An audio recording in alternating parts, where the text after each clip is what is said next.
Disclaimer: the views and opinions expressed in this program are those of the speakers and do not necessarily reflect the views or positions of any entities they represent. Listener discretion is advised.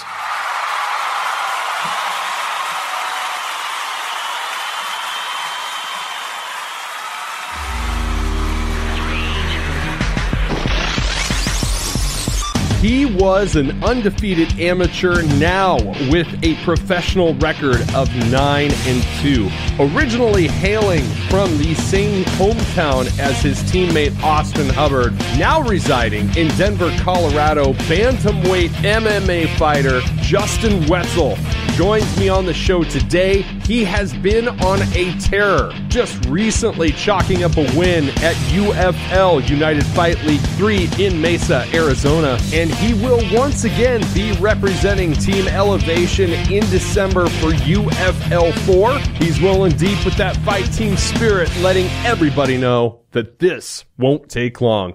Ladies and gentlemen, this is Caught on the Mic.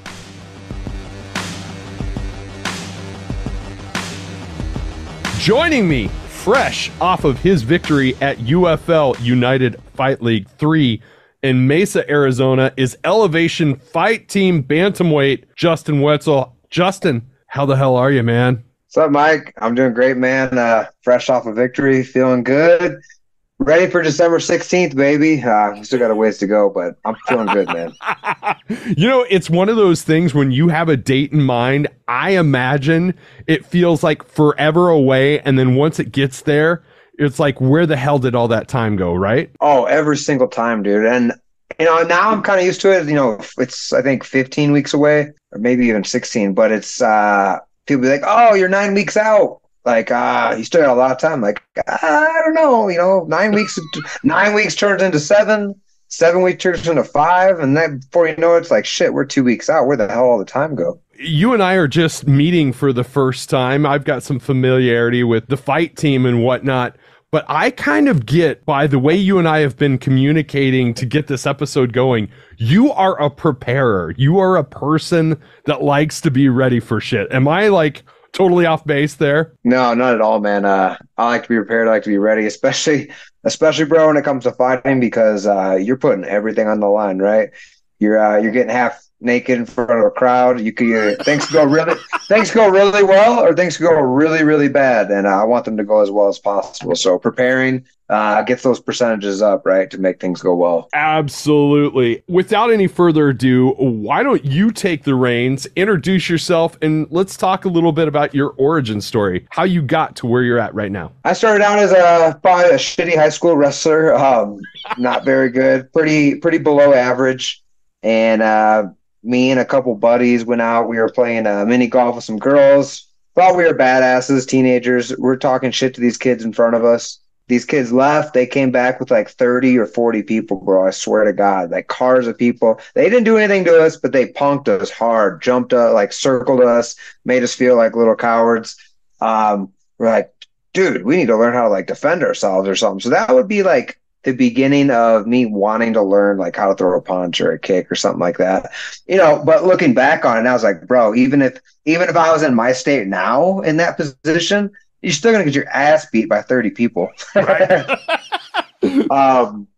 So you fast forward that a little bit, graduate high school, not as shitty of a wrestler, still pretty, but I immediately got into jiu-jitsu and Muay Thai following high school, and really just kind of grinded it out on the amateur scene. Went 10-0 as an amateur up till about 2015, turned pro.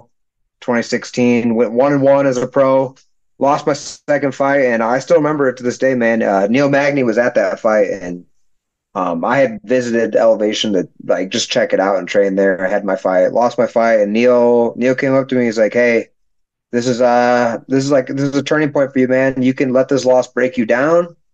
You can feel sorry for yourself and kind of just fade off into nothingness, or you can move out to Denver.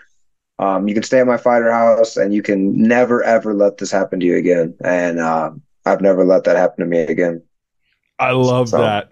I love that. Man. Fun fact is you are from Sterling, Illinois, same place as one of your teammates, right? Yeah, Hub. Yep. So did you and Austin grow up together then? So we both graduated the same year. He went to Sterling Newman, which is like the private school. I Mm-hmm. went to Sterling Public Schools. We knew who each other were from like wrestling and stuff, but we didn't really like meet each other until after high school. And yeah, we were training at the same gym. We started at Combat Zone in Sterling, Rock Falls, Illinois. Just small group of people, man. Me, him, and probably like two other people. Honestly, for years and years and years, we would travel up and train at Militich Fighting Systems up in Bettendorf. Go to Rufus Sport in Milwaukee. Travel up there, and we had some connections from teammates. Barb Ponchak, she was really good friends with Kat Zingano, and Kat was like, "Hey, you should, if you got some guys on Militich that want to come out and check it out, we got this great muscle farm facility." Barb hit us up like, "You guys should go out there." We checked it out 2016, moved out here 2017. Really haven't looked back, bro. Yes, yes. So when was it approximately, what year was it that you really kind of started to get your feet wet in MMA? Like if we were to back it up even further. Shit, dude. I had my first MMA fight with gloves, mouthpiece in high school. Me and me and a wrestler teammate. I was telling him that I was like in the summertime. I was like doing some training. Training would be watching YouTube videos, right? uh, but I'd be like, yeah, I want to fight someone. He's like, I got a friend that, he trains. Basically, he watches UFC.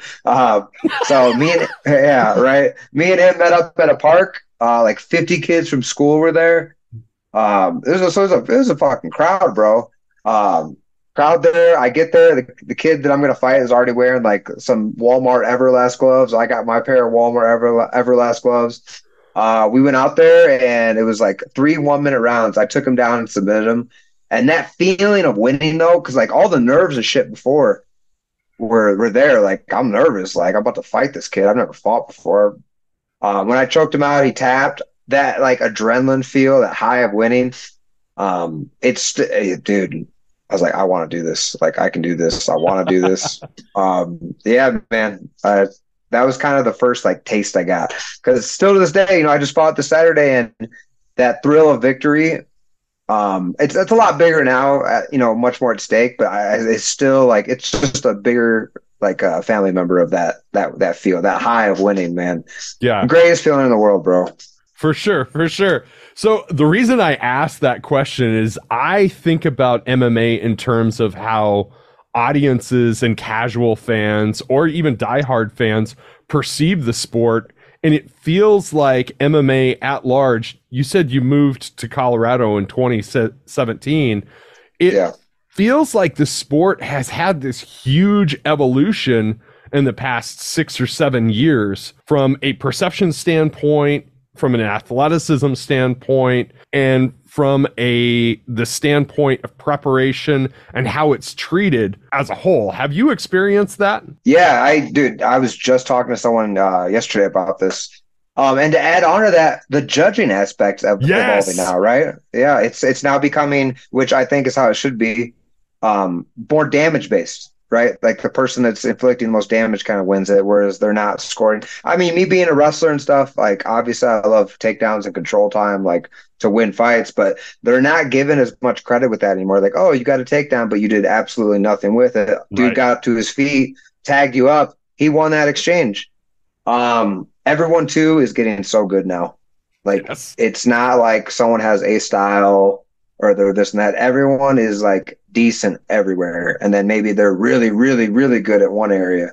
That's becoming more common. And the new gen, right? Like there's 22-year-old kids on my team that like I'm having like trouble keeping up with, or like some days they're getting better than me, but they've been training since they were fucking 12 years old. Like, goddamn, that generation's now starting to come into light, and you're seeing that even in the UFC.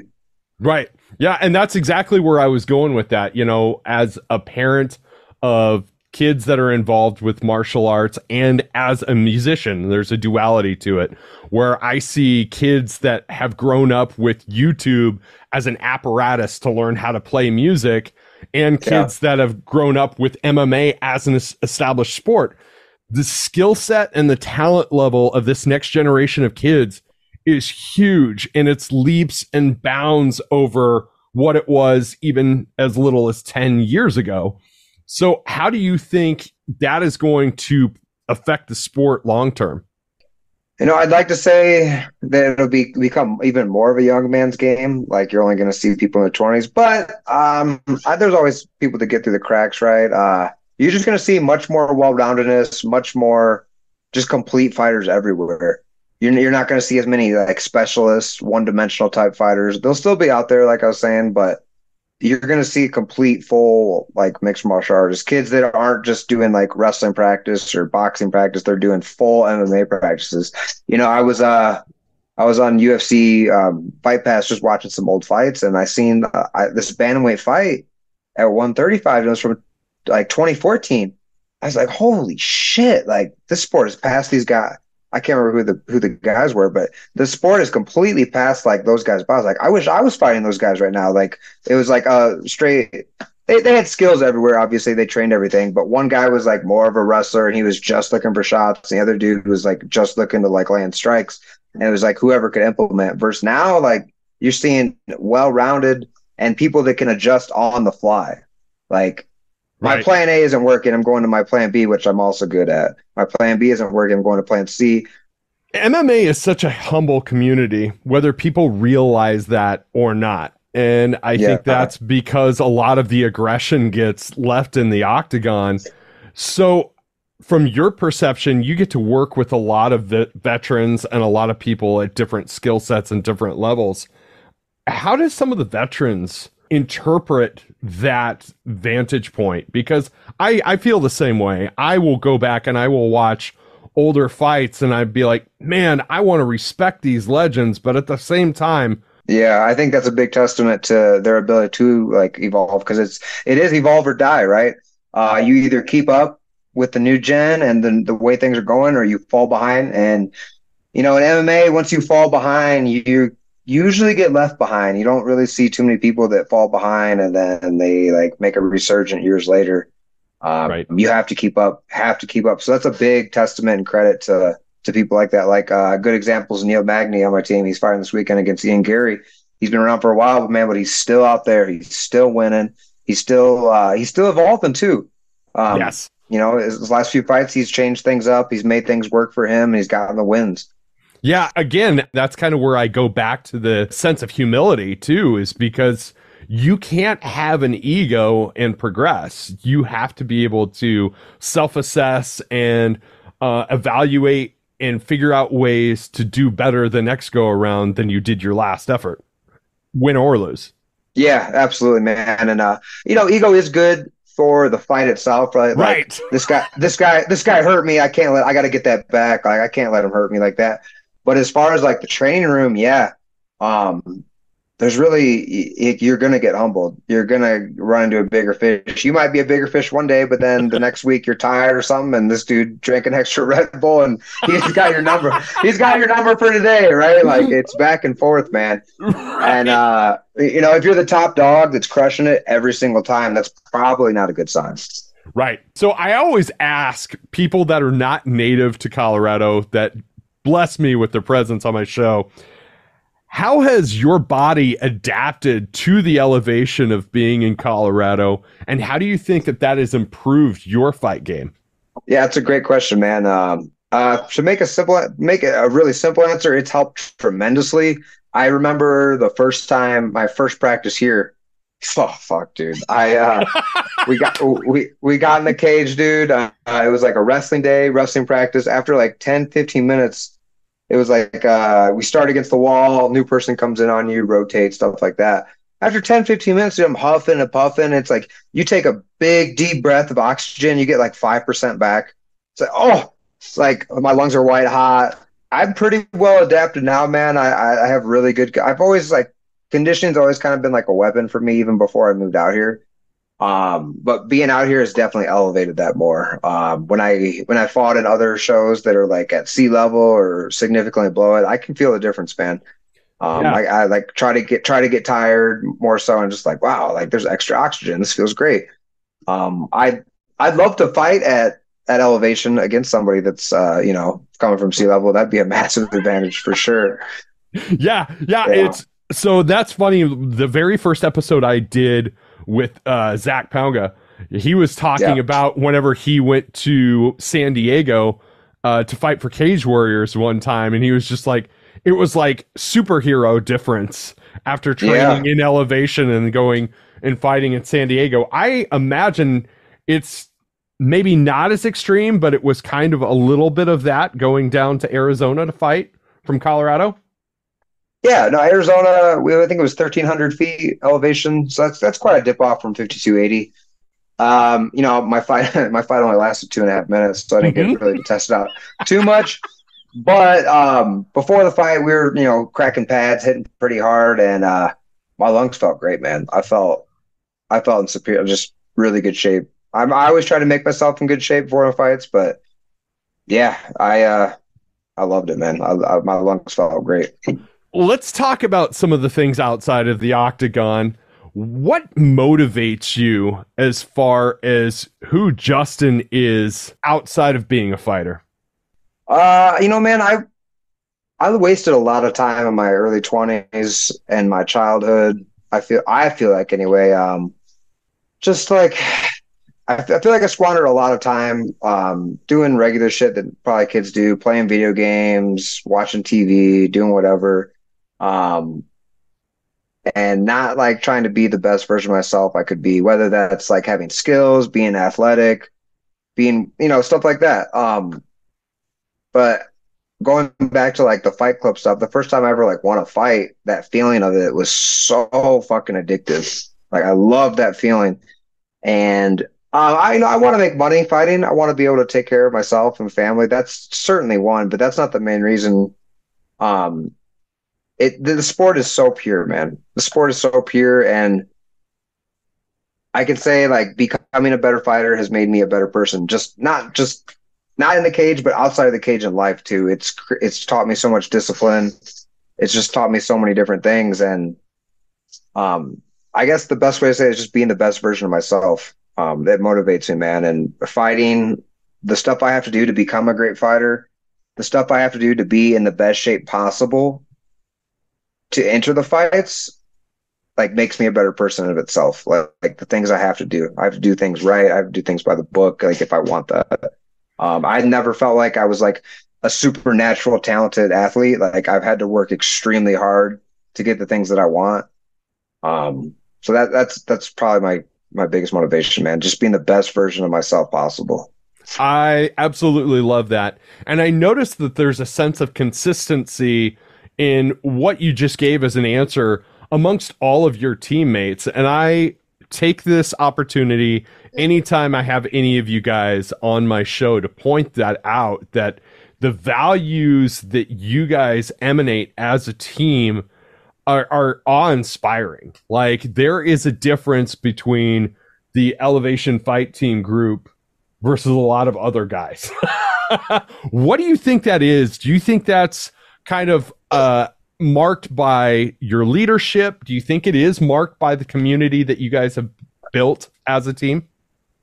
Yeah, I think I actually have a really good answer for that. And it's a lot of elevation, man, is a lot of our teammates are not from Colorado, right? A lot of us packed our shit up and just moved out here with, at least for me, I can only speak for myself. I cashed out all my 401k, my stock things for the company I worked for. I had no plan whatsoever. I put all my shit in the car and moved to Neil Magny's Fighter House. And when I got to Neil Magny's Fighter House, it was me, Curtis Blades, Austin Hubbard, Chepe Marisco, Machine Gun, Jimmy Zidek, Slobodan Maximovich. No one from Colorado. And in fact, like 4 out of the 6 of the dudes were from Illinois, right? Yeah. So there's a camaraderie sense when it's, we're all from different areas of the country. I'm trying to think of there's not many homegrown, like Corey Sandhagen, he's from Aurora, Colorado. Like that's like all I can really think of though. There's a couple of younger amateurs too from the area, right. But for the most part, we're all from different parts of the country, but we've all come under the same roof for the same thing. So there's like an unspoken like respect there where, we're all here together to make each other better, but we're all here for ourselves at the same time. Right. Right. So I was following your guys' fight journey this last weekend, both you and Claire, on the trip to UFL 3, and you guys were rolling deep. Yeah, man. in Team Elevation. Yeah. Who all was there? Yeah, sure. Because I've seen pictures of everybody. Yeah. We had a crew out there, man. It was cool. So on my end, we had Miguel Perez, Corey Sanhagen, head coach Carrington Banks. Mm-hmm. And then with Josh Marsh, we had Arut Pagosian, Mm-hmm. and then Banks and Corey cornered him as well. And then with Claire, we had Chepe and Aaron Porter. Aaron Porter's the strength and conditioning coach for Elevation Yes. too. He's over at Landau Performance and coaches a lot of us, man. So, man, I'll say first off, I'm not a big fan of fighting on the same card with teammates. I'll just be straightforward. Yeah, I'm not. It was cool for this one though because I fought first, so totally cool. That's cool. Right. But man, it was a good example, right? Unfortunately I was the only person that won this weekend. But I've been on fights with other people where we've all won and it was fucking sick, right? Like it's as good as it gets. But then there's cards where like, you see your teammate walk out, and then they walk back to the locker room and they're fucked up, their face is closed, their eyes, they got a black lip, they're crying, which is, totally natural. That's how it's gonna be when you lose, but like it sucks to see, dude. It really sucks to see. So I had never considered that. Man. That's really interesting because, from a vantage point as a fan and a friend of a lot of these people that you've mentioned, it's like, man, this looks like it's a good time. But I had never thought about how it could impact your mental game, whether you see your teammates win or lose. Yeah, like I said, when you all win, yeah, man, it's the best night ever, right? We're all high on the win, but like I was Josh Marsh, he fought right after me, man, and I fought, went backstage, got my clothes on, sat down, he was in the cage.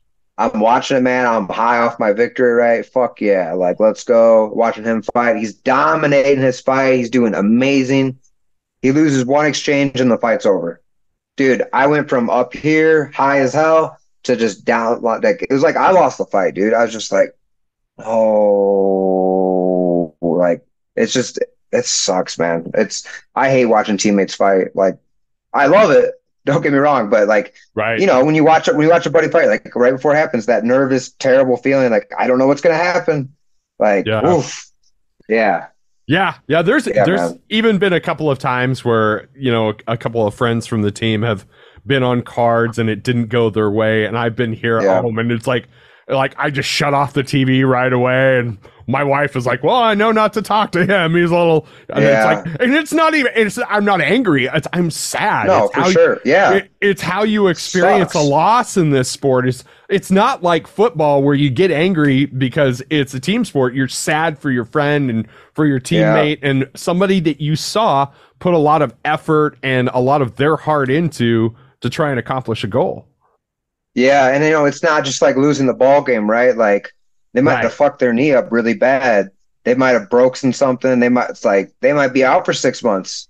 Like, dude, it's so devastating. I'm getting goosebumps thinking about that, man. It's cliche and you hear it all the time, right? But it really is the highest highs and the lowest lows, man. I heard somebody else make a really good analogy of it. It's also really not your opponent you're fighting in that octagon. You're fighting yourself. You're fighting to be the best version of yourself you can be. Your opponent is just a pawn in that game. Yeah.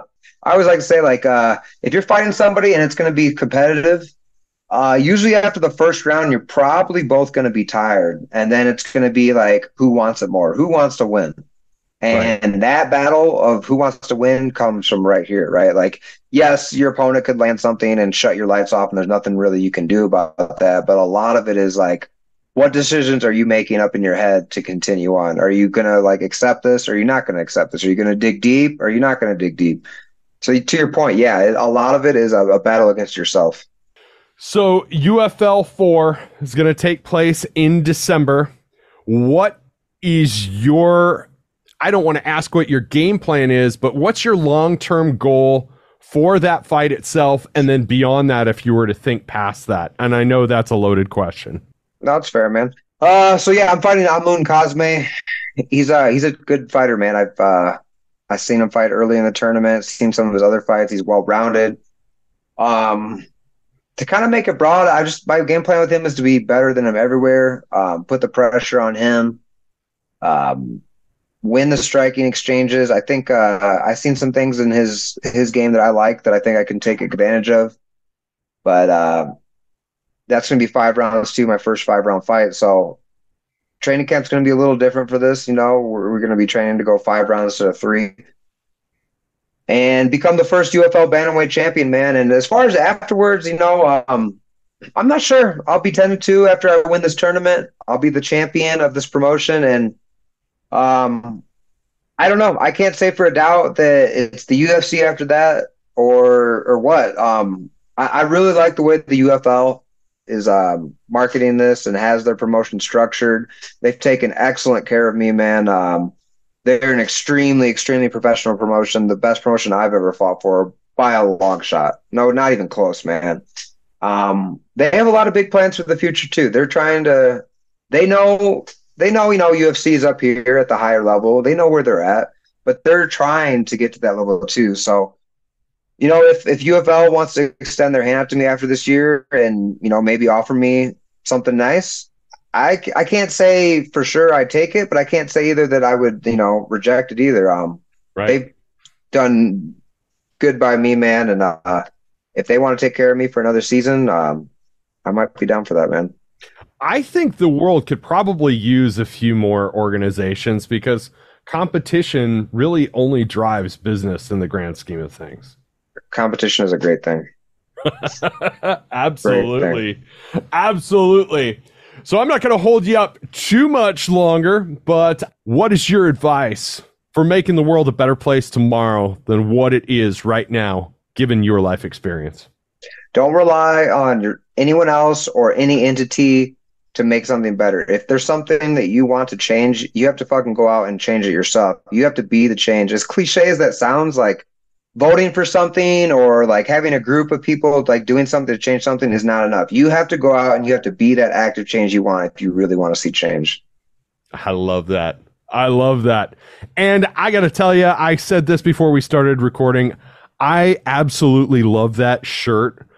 Thank you, bro. Are you gonna make that available for sale? Yeah, actually I do have a couple for sale right now. I got a bulk order made. Yeah, if you want, hit me up. I can get them out there, man. I was thinking, for those listening right now, the shirt says this shouldn't take long. I made them and got them. I was thinking, fuck, I probably look like a cocky son of a bitch wearing this shit. I gotta go out there and not that I'm putting emphasis on. I gotta go out there and finish them, right? But like, you know, if I finish them pretty quick, it'll look good. And you know. I didn't think about that either. Yeah. What yeah, if you know, it did take all 5 rounds? Yeah. Oh, I was saying before this fight too, because Brandon Lewis, he was 6-2, and his only 2 losses were on the Contender Series against really, really good dudes. You know, he fought Daniel Marcos, who I think is like 15-16-0, and that went to a decision. And my prediction was like, if this is going to be a decision fight, he's not going to give anything up to me. I'm going to have to fight hard for 15 minutes, and, you know, God be with me. I put him out in less than under half a round. So I'm very grateful for that. Where can my audience find you online? Yeah, check me out. My social medias, Jay Wetz MMA is my Instagram. That's probably where you'll find most of my stories and like behind the scenes stuff. I've got a Facebook too and a YouTube page, Jay Wetzel MMA. Working on the YouTube, trying to get more stuff up there. But check out Instagram. I'm being more active on there, putting behind the scenes stuff, training, just interviews with other people, just random bullshit shenanigans we do. So just try to keep the fans more involved. And you guys listening to this can go to his Instagram page and see this t-shirt that we're discussing in this grand selfie that was taken after after the win this last Saturday. Justin, I am so glad we got to make this happen, man, especially on short notice. Oh, yeah, man. I enjoyed talking to you, bro. Man, and I tell you what, we got to do this again in the future. What do you think? Yeah, just let me know, dude. Whenever you want, man. I got a lot of time. Justin Wetzel, the world is a better place with you in it, my friend. Thanks for doing the show. Thanks, brother. Take care. That was a fun conversation. I hope to have Justin back on the show sometime again in the not too distant future. Hey, give him a follow on Instagram. It's JWetsMMA. You can find that link in the episode description on Instagram. Give Elevation Fight Team and High Altitude Martial Arts also a follow on Instagram.